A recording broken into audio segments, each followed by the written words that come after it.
Isang matandang mag-asawa ang makikitang nag-uusap sa kanilang tahanan. Nagtataka sila kung may dumating na babae, tapos narinig nila siya sa labas at sinundan siya.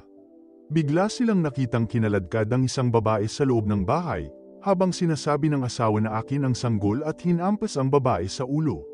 Dinadala ng asawang lalaki ang babae sa itaas gamit ang elevator, habang isinasara ng asawa ang pintuan sa harapan. Ang babae ay nakitang sinusukat at ang kamay ng isang bata ay dumampi sa kanyang mukha. Nagising siyang galit na galit, nakita ang isang bata sa tabi niya, bumabati sa kanya. Tumawag si Mrs. na gising na siya at nang sumama sa kanila ang asawa, ipinakilala niya ang kanyang sarili bilang si Audrey at siya bilang si Henry. Sinabi niya sa babae, si Shannon, na nadama nila na ito ang pinakamahusay na paraan para mawala siya. Sinabi ni Audrey na hindi nila siya sasaktan o ang kanyang sanggol, pagkatapos ay pinaalis si Henry upang gawin ang pagsubok. Siya ay nasa labas, at habang ang babae ay nagsimulang sumigaw sa loob ng bahay. Tinawag niya ang kanyang asawa at sinabi sa kanya na walang maririnig sa labas. Tinanong ni Shannon kung ano ang gusto nila sa kanya at sinabi sa kanya ni Audrey na kailangan nilang ibalik ang kanilang apo. Nang tanungin niya kung apo ang lalaki sa silid, nagulat ang matandang babae na makita niya ito dahil patay na ito. Nagpatugtog si Audrey ng musika sa silid, sinabing mahilig si Jackson sa musika at iniiwan siyang mag-isa sa kanya. Sinabi ni Audrey kay Henry na ipinakita ni Jackson ang kanyang sarili sa babae na nagpapasaya sa kanya. Siya ay umalis para sa trabaho at sa kanyang paglabas ay tumakbo sa Rory. Bumalik si Audrey sa kwarto, may dalang vitamins para sa babae at inaayos ang mga gamit niya. Kinuha ang kanyang telepono mula sa kanyang bulsa, pati na rin ang ilang mga table tas. Nang umalis siya saglit upang kunin ang kanyang salamin, kinuha ng babae ang telepono, ngunit mabilis na napatigil nang bumalik si Audrey sa silid. Ina-unlock niya ang kanyang telepono at pumunta sa kanyang social media, nagpapadala ng mensahe sa isang lalaki na makipagkita sa kanya mamaya sa araw na yun. Tinawagan ni Audrey si Henry sa trabaho at sinabing tapos na ito. Sa kanyang pagsasanay, tinanong ng kanyang assistant ang tungkol kay Shannon, na kanyang pasyente at kung darating ito at sa lalong madaling panahon ay isinasaalang-alang na malapit na ang kanyang takdang petsa. Siya ay nagsisinungaling sa kanyang paraan sa labas ng sitwasyon. Sa isang pagbabalik-tanaw, nakita ang matandang mag-asawa na may hawak na isang sinaunang aklat na naghahanda sa pagbangon ng isang uwak mula sa mga patay. Umawit ng inkantasyon si Audrey at ibinalik ang uwak. Hindi gusto ni Henry ang kanyang ginagawa, ngunit sinabi niya sa kanya na kailangan lang niya ng patunay kung totoo ang libro. Sa kasalukuyan, ang dalawa sa kanila ay naglalakad sa isang sentro ng komunidad, sinusubukang panatilihin ang mga pagpapakita at sila ay nagkita ni Ian. Sinabi niya sa kanila na hindi niya mahanap ang libro na mayroon na sila sa Audrey ay masama ang loob na maaaring sabihin sa isang tao tungkol dito. Pumasok sila sa isang pulong ng satanista. Habang isinusuot ng lahat ang kanilang mga damit at matingkad na itim na kandila, sinimula ng pangunahing priestess ang panalangin kay Satanas. Sa isa pang flashback, kinakausap ni Henry si Shannon bilang kanyang doktor, na sinasabi sa kanya na siya ay buntis. She's not happy about it, considering na hindi niya alam ang pangalan ng ama. Habang sinusubukan niyang pakalmayin siya, nag-text din siya sa kanyang asawa na nakita niya ang tama at kinuna ng larawan si Shannon para sa kanyang asawa. Ang parehong larawan ay makikita sa dingding sa silid kung saan siya natutulog. Siya ay umubo ng dugo, nagising upang makita na ang mag-asawa ay naghanda ng silid para sa isang seremonya ng satanista. Nakikiusap siya sa kanila na huwag nang ituloy, dahil nagdarasal na sila at nag-aanyaya kay Satanas sa kanilang tahanan. Pareho nilang pinutol ang kanilang mga kamay upang ialay ang kanilang dugo at ibuhos ito sa isang puso, nang magsimulang manginig si Shannon. Nagdarasal sila sa Latin, habang ang lahat ng nasa silid ay nag-a-animate at sa wakas ay nakita nila si Jackson sa silid. Tinuro niya ang babae, habang patuloy na nagbabasa si Audrey at pagkatapos ay nawawala siya. Isang demonyo ang lumitaw sa tabi ni Shannon sa loob ng ilang sandali at nang mawala ito, tinitingnan ng mag-asawa kung paanong wala siya rito sa tibok ng puso ng sanggol. Iniisip ni Audrey na yun ang tibok ng puso ni Jackson, ngunit hindi kumbinsido si Henry. Kinaumagahan ay nagising si Henry at wala si Audrey sa tabi niya. Tumingin siya sa banyo at may babaeng nag-floss ng ngipin, habang patuloy siyang nakikipag-usap sa kanya, iniisip na si Audrey yun. Bigla siyang tinawagan ng asawa niya at napagtanto niya na ang babae sa banyo ay isang Audrey. Hindi siya tumitigil sa pag-floss ng kanyang mga ngipin at patuloy itong nahuhulog sa lupa. Tumalikod siya at naglakad palapit kay Henry. Biglang pumasok si Audrey sa kwarto at nawala yung babae. Mamaya, nagtatrabaho siya sa kanyang opisina nang may dumating na pulis upang makita siya. Sinabi sa kanya ni Detective Bellows na si Shannon ay isang nawawalang tao at sinusubaybayan niya ang kanyang mga hakbang. Nagsinungaling si Henry na kinansela niya ang kanyang appointment, ngunit ipinaalala sa kanya ng kanyang assistant ang kasinungalingang sinabi niya sa kanya noon na nakita niya itong naglalakad sa tabi ng kanyang bahay noong araw na nawala siya. Ang tik-tik ay hindi naloloko sa kanyang mga kalokohan. Tinawagan niya si Audrey at sinabi sa kanya ang nangyari, ngunit hindi niya inaakalang binago niya ang plano. Biglang may kumatok sa pinto at sinagot niya ito. May ghost trick o treatment sa kabila. Pinaalis ni Audrey ang multo at isinara ang pinto, ngunit may kumatok na naman. Binuksan niya ang pinto sa likod at naroon din ang multo. Kaagad habang isinasara niya ang isa ay kumakatok ang multo sa isa pa pinto sa loob ng bahay. Umakyat siya sa itaas para tawagan si Henry, ngunit narito ang tumatakbo sa bahay at kapag siya ay tumingin sa ibaba, ito ay ang maliit na multo. Sa wakas ay naabot niya si Henry sa telepono at sinabi sa kanya kung ano ang nangyayari, nang sabihin niya sa kanya na ibigay sa multo ang kanyang kaluluwa. Hinahabol niya ang multo ng elevator, ngunit lumabas ito mula rito na naging isang higanteng bersyon ng sarili nito. Nang maglaon, tinanong ni Shannon si Audrey kung bakit siya sumisigaw noon at sinabi niyang pinuntahan siya ng kanyang anak. Iniwasan niya ang tanong tungkol sa nangyari sa kanyang anak, naiwan si Shannon mag-isa sa silid at agad na sinubukang tumakas.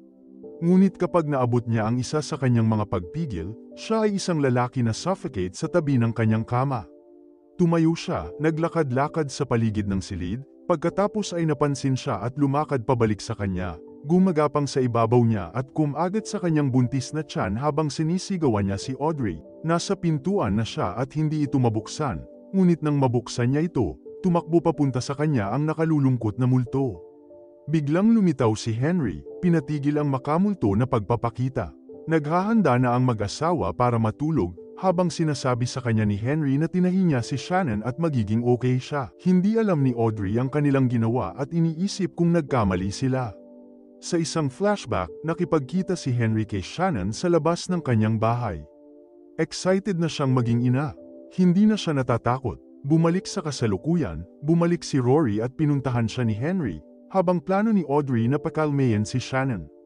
Nag-uusap ang dalawang lalaki sa labas, ngunit ang lalaki ay porsigido sa paglilinis ng kanyang driveway. Sinimulan niya ang makina sa harap ng bahay, habang nagtatalo sina Audrey at Henry sa loob. Natatakot siya na mali ang ginawa nilang ritual at wala si Jackson. Tumawag si Rory sa kanila mula sa harapan at sinabing tama ang ginawa nila at babalik si Jackson sa kanila. Pagkatapos ay biglang ipinasok ang kanyang ulo sa loob ng makina. Maya-maya, pumasok si Audrey sa kwarto para linisin si Shannon. Tinatanggal niya ang mga restraints at naglalagay ng komportable sa mga posas. Tinanong ni Shannon kung papatayin nila siya pagkatapos nilang makuha ang sanggol. Ngunit sinabi ni Audrey na ang kanilang panuntunan ay hindi saktan siya. Habang nag-uusap sila, bumukas ang pinto ng silid at sinabi sa kanya ni Audrey na naaalala niya ang kanyang anak.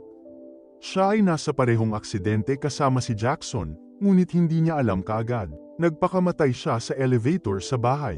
Samantala, inililibing ni Henry si Rory sa kakahuyan nang tumunog ang kanyang telepono. Ito ay ang tik-tik na gumagawa ng follow-up sa kanya. Humihiling na pumunta at makita siya. Sinusubukan niyang kumuha ng ilang impormasyon mula sa kanya at iniiwasan niya ang kanyang mga tanong. Sinabi niya sa kanya na magkikita siya sa bahay pagkalipas ng isang oras. Bumalik sa silid, nakiusap si Shannon kay Audrey na hayaan siyang maging nanay ni Jackson, kasama sila, upang alagaan siya pagkatapos nilang mamatay. Sabi niya gagawin niya ang lahat ng gusto nila. May kumatok sa pinto, kaya't muli siyang sinunggaban ni Audrey at umalis sa paglock ng pinto sa likod niya. Ngunit ang pinto ay bumukas ng mag-isa. Tumatakbo si Henry pauwi, ngunit naroon na ang tik-tik. She's waiting for him inside Shannon's room, with Audrey posas sa tabi niya. Sinabihan niya itong lumuhad. Habang nagmamakaawa si Shannon na palabasan siya, ngunit lumingon sa kanya ang tiktik at mahinahong pinatay ang sarili. Pinakawalan ni Henry si Audrey mula sa cuffs at inilabas nila ang katawan ng detective sa silid. Inilibing siya ni Henry sa parehong lugar ni Rory. Kinabukasan, sinubukan ni Audrey na sabihin sa kanya ang tungkol sa kahilingan ni Shannon, ngunit may kumatok sa pinto. Si Ian, humihingi ng libro. Ipinakita nila sa kanya ang libro at sinabi sa kanya ni Henry ang kwento kung paano niya ito nakuha. Tinanong ni Audrey kung mababasa niya ito, na sinabi niya na nakasulat ito sa iba't ibang wika at dialekto. At posibleng pinakamatandang libro sa mundo. Nagtatanong sila tungkol sa invocation spell at sinabi niya sa kanila na ipakita sa kanya kung ano mismo ang ginawa nila noong ginamit nila ito.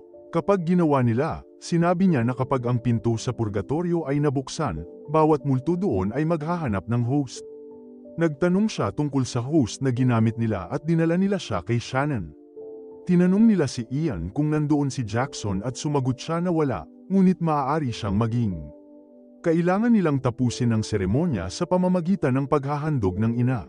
Sinabi ni Ian na maaari niyang isagawa ang seremonya kung papayagan nilang itago ang libro at bibigyan siya ng $10,000. Gagawin niya ang seremonya sa susunod na araw, ngunit kailangan nilang maglagay ng rock salt sa paligid ni Shannon at sa kanilang sarili upang ilayo ang iba pang mga multo. Nang gabing yun, parehong nasa silid sina Henry at Audrey kasama si Shannon na nilagyan ng asin ang buong bagay. Sinabi ni Shannon kay Henry ang tungkol sa kanyang ideya para sa sanggol, ngunit sinabi niyang hindi siya maaaring manalo sa isang moral na argumento sa kanya dahil nakipagkasundo na siya sa Diablo. Sinabi niya sa kanya na si Audrey ang nagmamaneho ng kotse nang mamatay si Jackson, ngunit hindi niya maalala. Ginagawa ni Henry ang lahat para sa kanya. Biglang pumasok ang multo ng detective at muling nagpakamatay. Si Ian ay nasa kanyang basement, nagbabasa ng libro. Nang tinawag siya ng kanyang ina para sa tanghalian, galit niyang kinuha ang gamit niya at umalis. Pagkatapos, dumating siya sa bahay at habang naglalakad siya sa kwarto, lumitaw ang detective sa likod niya. Nagsimula kaagad si Ian, binibigyan ng mag-asawa ng mga tagubilin kung ano ang dapat basahin. Pumasok ulit ang detective. Sinabi niya na ang asin ay nagpapabagal lamang sa kanila, ngunit ang isang sakripisyo ay pipigil sa kanila. Ipinagpatuloy ni Ian ang mga tagubilin habang nagpapakitang muli ang tiktik, ngunit hindi na siya binaril sa pagkakataong ito. Siya at si Henry ay lumabas at sinukat niya kung saan dapat ilagay ang ilang bagay sa paligid ng bahay. Sinabi niya kay Henry na siya ang kailangang patayin ng ina, nang walang pag-aalinlangan, dahil kung magdadalawang isip siya, mamamatay silang lahat. Bumalik sa silid, si Audrey ay gumuhit ng isang pentagram, habang sinusubukan ni Shannon na gambalain siya. Humingi siya ng pagkain at lumabas si Audrey para kumuha. Humiwalay si Shannon sa kanyang pagpigil at binuhusan ng tubig ang kanyang sarili, na nagkukunwaring may anak na siya. Pumasok si Audrey at tinawag si Henry. Inihahanda niya si Shannon nang pumasok ang dalawang lalaki. Iniistorbo ni Ian ang asin habang naglalakad sa loob. Agad niyang sinimulan ang pagbabasa mula sa libro, dahil nag-aalala si Audrey kung naroon si Jackson at patuloy na nakakakuha si Henry ng mga mensahe mula sa pari ng kanilang kulto. Ang pentagram ay nagsimulang kumikinang at sinabi ni Ian na ito ay gumagana. Kinuha ni Henry at ito ang pari na nagsasabi sa kanya na pinatay ni Ian ang kanyang ina at gumuhit ng mga simbolo sa kanyang bahay. Sinabi niya kay Audrey na may mali kay Ian, ngunit sinabihan siyang magpatuloy. Bumitaw si Shannon sa kanyang pagpigil at hinawakan si Audrey. Sinabing puputulin niya ang kanyang lalamunan kapag hindi binabawi ni Henry ang kanyang mga binti. Parehong sinasabi ni Audrey at Ian sa kanya na huwag gawin ito. Ngunit ginagawa pa rin ito ni Henry, pagkatapos ay pinatay ni Ian si Audrey na nagsasabing isang ina ang ina. Nagbuhos siya ng dugo kay Henry at ipinagpatuloy ang seremonya, habang sinusubukan ni Shannon na makawala sa mga pagpigil at namatay si Audrey sa mga bisig ni Henry. Biglang sinaksak ni Shannon si Ian at may humajek-jek na multo at sinunggaban siya, dinala siya. Maririnig siyang sumisigaw sa kabilang kwarto, habang sinusubukang lumabas ni Shannon. Biglang bumangon sa likod niya ang nakasusufoting na multo at pumunta sa kanya. Sinabihan siya ni Henry na pumunta at patawarin sila. Sa sandaling yun ay may nagsimulang lumabas sa katawan ni Audrey at tinatakot ang isa pang multo. Ganoon din ang nangyayari kay Henry at si Shannon ay tumakas. Nakita niya ang humahajejek na multo at tumakas, pagkatapos ay ang dalawa pa at pumunta upang buksan ang pinto, nang lumitaw ang higanteng multo sa labas. Samantala, mula sa mga bangkay ni na Audrey at Henry, isang nilalang ang bumangon. Nasa kusina si Shannon nang makita niya ang mga susi, ngunit biglang lumitaw ang detective at lumapit sa kanya, na nagsasabing poprotektahan niya siya. Lumabas ng kwarto ang nilalang. Lumabas si Shannon ng bahay at nakita si Rory doon, ngunit nilagpasan siya. Tumingala siya at nakita si Jackson sa bintana, na inalis sa susunod na sandali. Nagmamaneho si Shannon, ngunit habang nagmamaneho siya sa kakahuyan ay may nakita siya sa kalsada. Sa pangalawang tingin ay napansin niyang buntis ito. Bumaba ang tingin niya at nakita ang dugo sa kanyang tiyan. Tiyaking mag-subscribe at i-on ang mga notification para makapanood ka ng higit pang mga video na tulad nito. Salamat sa panunood.